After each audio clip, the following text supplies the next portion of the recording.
प्रश्न, पारिवारिक संबंध के बदलते स्वरूप को एक अवर्णनीय यात्रा के माध्यम से स्पष्ट कीजिए, अथवा एक अविस्मरणीय यात्रा कहानी के कथानक पर टिप्पणी कीजिए। उत्तर नंबर 1, इंदिरा गोस्वामी की कहानियों में हिंसा के पहलुओं का पर्दाफाश होता है। हिंसा के कारण सामान्य जन का जीवन नरक बन जाता है। मनुष्य हर वक्त डरा हुआ सा रहता है। लेखिका की रचना एक अविस्मरणीय यात्रा कहानी में मानवता को बचाए रखने का आग्रह है, हिंसा को नहीं। नंबर 2, कथानक का मतलब होता है कथा का छोटा रूप। कथानक को 2 भागों में बांटा जाता है। 1, मुख्य कथानक प्लॉट। 2, प्रासंगिक कथा एपिसोड।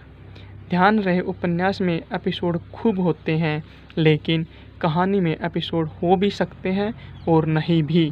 मुख्य कथानक से प्रासंगिक कथा का मेल होता है, यही मुख्य कथानक को आगे बढ़ाता जाता है। नंबर 3, आप तो जानते ही हैं, आतंकवाद संसार के लिए एक अभिशाप है।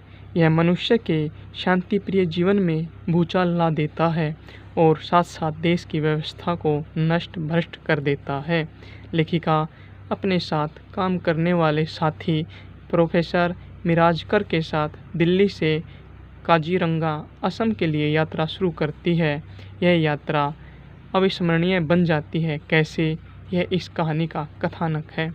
नंबर 4, असम के छात्रों द्वारा आयोजित सम्मेलन में शामिल होने के लिए दिल्ली विश्वविद्यालय के भारतीय भाषा विभाग में कार्यरत प्रोफेसर मिराजकर और लेखिका इंदिरा गोस्वामी आए थे।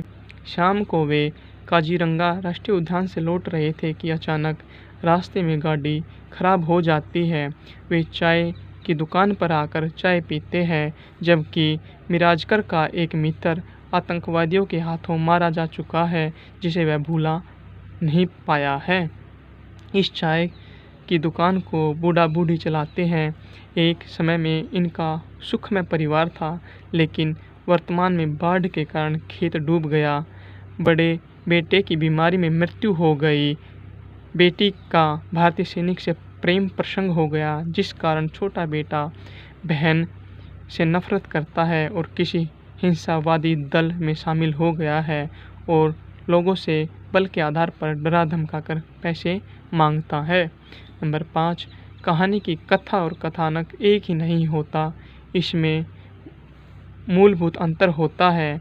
कथा घटनाओं का समावेश है, कथानक उसके कार्य व्यापार का। कथानक के 3 बिंदु होते हैं, प्रारंभ, विकास और चरमोत्कर्ष। कथानक का चरमोत्कर्ष अंत में आया है, जब वृद्ध का छोटा बेटा लेखिका और मिराजकर को संबोधित करते हुए कहता है, आप आसानी से कुछ और रकम दे सकते हैं तो लाइए, निकालिए, मेरे पास समय नहीं है।